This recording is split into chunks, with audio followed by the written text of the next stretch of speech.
నమస్తే. తెలంగాణ రాష్ట్ర ప్రజలు తప్పకుండా చూడాల్సినటువంటి వీడియో ఇది. సో ఒక కుటుంబం రోడ్డు మీద పడినటువంటి పరిస్థితి. సో ఆ కుటుంబం ఈరోజు హైదరాబాద్ మహానగరానికి చేరుకున్నారు. సో దాదాపు ఒక 5 సార్లు ఈ ప్రజాభవన్ చుట్టూ మేము తిరుగుతూ ఉన్నాం.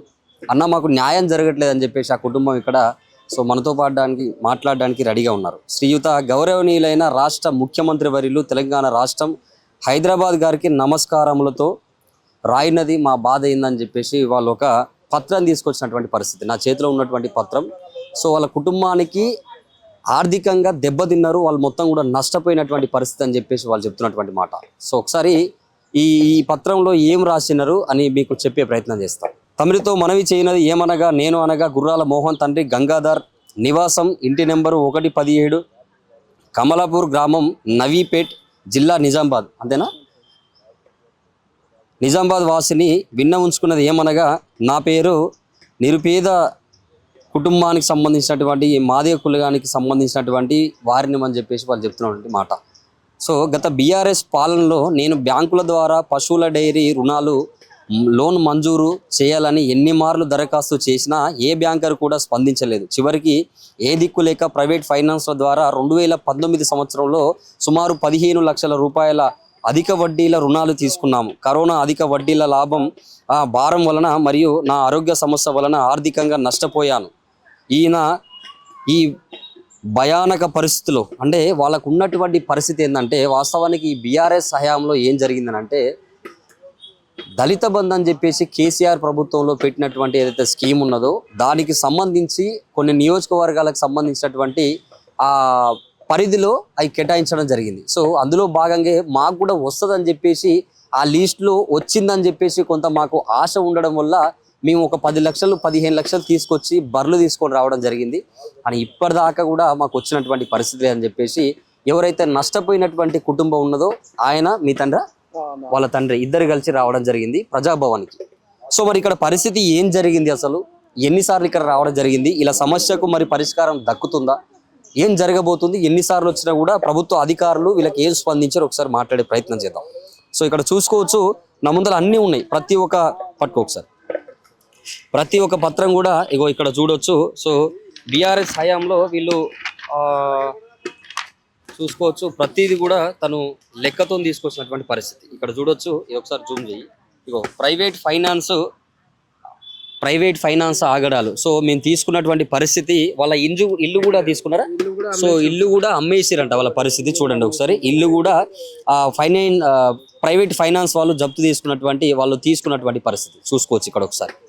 సో దిస్ ప్రాపర్టీ మార్ట్గేజ్ అంట. సో ఇది మార్ట్గేజ్ చేసిరు కాబట్టి ఈ ప్రాపర్టీని వాళ్ళు తీసుకోవడం జరిగిందని చెప్పేసి ఒకసారి చూడొచ్చు. సరే మాట్లాడే ప్రయత్నం చేద్దాం, వాస్తవానికి ఏం జరిగింది, అసలు మరి ఎందుకు తీసుకోవాల్సినటువంటి పరిస్థితి వచ్చింది ఒకసారి చూద్దాం. అన్న చెప్పండి, ఏం జరిగింది అసలు, మరి ఇక్కడ మీకు న్యాయం జరుగుతుందని చెప్పేసి మీరు అనుకుంటున్నారు? అసలు ఎట్లా జరిగింది, ఏం జరిగింది, ఎందుకు చేసారు మరి 15 లక్షల అప్పు? 15 లక్షల అప్పు అనేది మేము కుటుంబ పోషణ కోసం, మాకు అసలు గుంట భూమి లేదు, ఎలాంటి ఆదాయ మార్గాలు లేవు, కనీసం బతుకు తెరువు కోసము బర్లన్న తీసుకుందాము, ఎవరికి కూలి చేస్తే మేము బతికే పరిస్థితి లేదు ఈ రోజుల్లో, ఖర్చులకు కూడా సరిపోవు, పిల్లల్ని ఎలా పోషించుకోవాలా, చదువులు ఏంది కథ ఏంది అని చెప్పి మేము 100 దరఖాస్తులు పెట్టినాం. ఎవరికి అప్పటి ప్రభుత్వం బీఆర్ఎస్ ప్రభుత్వానికి వాళ్ళు ఎంత మొత్తుకున్నా అప్పటి ప్రభుత్వం పట్టించుకోలేదు. కనీసం ఈ ప్రభుత్వం అన్న పట్టించుకుంటుందని చెప్పి ఇన్నిసార్లు 5-6 సార్లు ఇప్పటికీ ప్రజాభవన్ చుట్టూ తిరుగుతూనే ఉన్నాం. ఇక్కడైనా న్యాయం జరుగుతుందని, వాళ్ళు కూడా బడ్జెట్ లేదు దానికి, ఇప్పుడు ఆ స్కీమ్ లేదు అని చెప్పి మాట్లాడుతూ ఉన్నారు. దళిత బంధు అని చెప్పి మేము ఎంతో ఆశపడ్డాము, దళిత బంధు అనేది మాకు మర్చిపోండి అని చెప్పి మాట్లాడుతున్నారు వీళ్ళు. అయితే మాకు ప్రస్తుతం అయితే కనీసం ఏదో రిలీఫ్ అయితే కనీసం ఉండాలి కదా. ప్రభుత్వ గ్యారంటీతోనైనా సరే కనీసం ఒక 20 లక్షల అప్పు గ్యారంటీతోనైనా రుణం ఇప్పిస్తుందేమో అని చెప్పి కనీసం ఫైనల్ ఆశతోనే వచ్చినాం ఇక్కడికి. అక్కడ కూడా మనకు న్యాయం జరిగే పరిస్థితి కనిపిస్తలేదు. మాకు బాగా ఆవేదనతో ఉన్నాం మేము. మాకు అసలు ఏం జరుగుతుందో అర్థం కాని పరిస్థితి ఉంది. కుటుంబం మొత్తం రోడ్డు మీద పడ్డది కూడా. ఇప్పటికీ చైర్మన్, ఎస్సీ కార్పొరేషన్ చైర్మన్ కలిసినాము, ఇక్కడికి ప్రజాభవన్కి వచ్చి సీతక్క మేడం కూడా మాట్లాడినాము. ఎవరితో మాట్లాడినా కూడా మాకు పరిష్కారం అయితే దొరకట్లేదు ఇప్పుడు. ఇంకా మాకు ఎక్కడికి వెళ్ళాలి మేము అసలు? ఇక ఇంతకంటే ఇంకా 10 లక్షలు 15 లక్షలు అప్పు తీసుకున్నప్పుడు అంటే ఏదైతే పరిస్థితి ఉన్నదో, సో అంటే వీళ్ళు బీఆర్ఎస్ పార్టీకి సంబంధించినటువంటి ఆ గవర్నమెంట్ ఇస్తుందనే ఆశతోనే మీరు ఆ లోన్ తీసుకున్నారు. అదే ఆశతోని మాకు ఖచ్చితంగా మాకు వస్తుందన్న నమ్మకం. ఎందుకంటే మాకు ఖచ్చితంగా అర్హత ఉంది అని చెప్పి మేము నమ్మి మేము ఆ ధైర్యంతోనే ముందుకెళ్ళినాము. కానీ మాకు పూర్తిగా అన్యాయం చేసింది అప్పటి గవర్నమెంట్. కనీసం ఇప్పుడైనా జరుగుతుందేమో, ఇప్పుడు న్యాయం జరుగుతుందని మేము ఆశించినాము. ఇప్పుడు కూడా ఏమీ ఆశలు కనిపించేటట్టు కనిపిస్తలేదు. ఇంకా మార్చి వరకు ఆగండి. ఇప్పుడు మరి ఏ ఇంట్లో ఉంటున్నారు? మీ ఇల్లు ఇప్పుడు వాళ్ళు ప్రైవేట్ ఫైనాన్స్ వాళ్ళు గుంజుకోవడం జరిగింది కదా, అంటే వాళ్ళు వాళ్ళ రూల్స్ ప్రకారం వాళ్ళు ఆక్యుపై చేసుకుంటారు. మరి మీరు ఎక్కడ ఉంటున్నారు ప్రస్తుతం? ఇప్పటికైతే వేరే ఇంట్లో ఉంటున్నాం మేము. ప్రస్తుతం అయితే దారుణమైన పరిస్థితులు ఉన్నాయి. ప్రతిరోజు మాకు అప్పుల వేధింపులు అసలు భరించలేని పరిస్థితులు ఉంది. ఏం చేయాలో అర్థం కాని పరిస్థితి ఉంది. ఇప్పుడు ఎక్కువ టైం లేదు మా పరిస్థితి అయితే. ఇక ఫైనల్గా ఏమిది పట్టించుకోకపోతే సూసైడ్ చేసుకోవాల్సిన పరిస్థితి ఉంది ఫైనల్, అంతే. ఇక అంటే ఇక్కడికి వచ్చారు కదా, ప్రజాభవన్కి మీరు వస్తున్నారు కదా, ఇప్పటికి 5 సార్లు వచ్చిన అంటున్నారు, మీరు ఇవి చూపిస్తున్నారు. వాస్తవానికి నిజాలే ఇవి. మరి ఇక్కడ పరిస్థితి ఏంది, వీళ్ళ స్పందన ఏంది? వాళ్ళు కూడా ఏమంటున్నారు, బడ్జెట్ లేదు బాబు ఇప్పటికైతే. ఏదున్నా కూడా స్కీమ్ మళ్ళీ వచ్చిన తర్వాత స్కీమ్ కు సంబంధించిన మార్గదర్శకాలు రావాలా, బడ్జెట్ లేదు, పరిస్థితులు రాష్ట్ర పరిస్థితి కూడా బాగాలేదు అని చెప్పి మాట్లాడుతున్నారు. రాష్ట్ర పరిస్థితి బాగాలేదు, కనీసం మాలాంటి వాళ్ళు మనం ఆదుకోవడానికి కొద్దిగా డబ్బులైనా ఉంటాయి కదా. లక్షల కోట్ల వేల కోట్లు అయితే అడుగుతలేము కదా మేము.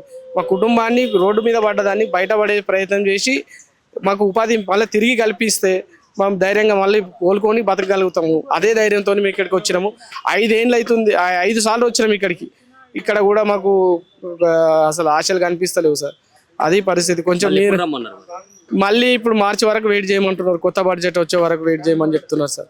అధికారులని తప్పకుండా అడుగుదాం, ఎందుకంటే అందరం కలిసి ప్రభుత్వాన్ని మనం గెలిపించుకున్నప్పుడు మన సమస్యల కోసమే ప్రజాభవన్ పెట్టినారు. సో రండి, మళ్ళీ కలవండి. ఇక్కడ మళ్ళీ మీకు ప్రతి శుక్రవారం కావచ్చు, మంగళవారం కావచ్చు మీడియా ఉంటుంది. సో తప్పకుండా మీ సమస్యలను చెప్పుకోవడం కోసమే మీకు ఇక్కడ ప్రజాభవన్ ఉన్నది, మీడియా కూడా ఉన్నది, తప్పకుండా సపోర్ట్ ఉంటారు. సో ఇట్లాంటి సూసైడ్ చేసుకోవడం కరెక్ట్ కాదు బ్రదర్, సూసైడ్ దాకా ఏం వెళ్ళకండి. సో తప్పకుండా మీరు అధికారులను కలవండి, ఓకేనా? మీ నాన్న, సో తప్పకుండా కలవండి, అధికారులను కలవండి. కలిసిన తర్వాత వాళ్ళు చెప్పేది వినండి, విన్న తర్వాత అప్పుడు ఏం జరుగుతుందో నెక్స్ట్ అనేది చూడండి. వాస్తవానికి 5 సంవత్సరాలు వెయిట్ చేశారు కదా, చూడండి ఇంకా 2 నెలలు మీకు టైం ఇవ్వడం జరిగింది. ఆ 2 నెలల్లో పరిస్థితి బాగలేక. ఏం పేరు నీ పేరు? నా పేరు గంగాధర్ సార్. పరిస్థితి బాగలేక మా కొడుకు ఇబ్బందులు పడుతున్నాడు అని ఆడతోటి నేను వచ్చిన. ప్రైవేట్ వాళ్ళు ఇచ్చారు, కానీ ప్రైవేట్ వాళ్ళు ఏం చేశారంటే వీళ్ళు ఇస్తారేమంటారు అని చెప్పేసి ఆ భార్య నీ భార్యని తెచ్చుకొని ఏదో బాగుపడతా కదా అంటే చేసిండు. కానీ వాళ్ళు ప్రైవేట్ వాళ్ళు ఊకొని లేరు, అడ్డి మొదలు అంతా జమ చేసి ఇల్లు కూడా అర్రాస పెట్టుకొని మొత్తం మమ్మల్ని బాధారపాలు చేసారు. ఆ పిల్లల ఘోరం చూడలేక మా కొడుకు బాధ చూడలేక నేను కూడా బాధపడుతున్నాను. పెళ్ళైంది సార్, 2 పిల్లలు, కొడుకు కూతురు. సో ధైర్యంగా ఉండండి, తప్పకుండా కొట్లాడాలి, ఓకేనా? ఎప్పుడైనా సమస్య వచ్చినప్పుడు కొట్లాడితేనే దాని మీద మనకు అంతిమంగా మనకు ఫలితం వస్తుంది. కానీ కొట్లాడుతున్నాం సార్, ఇంకా చేయండి, కొట్లాడుతున్నాం సార్. ఇంతకంటే ఎక్కువ ఏం చేయాలా సార్? మేము ఇంతకంటే ఎక్కువ ఇంకేం చేయగలుగుతాం మేము?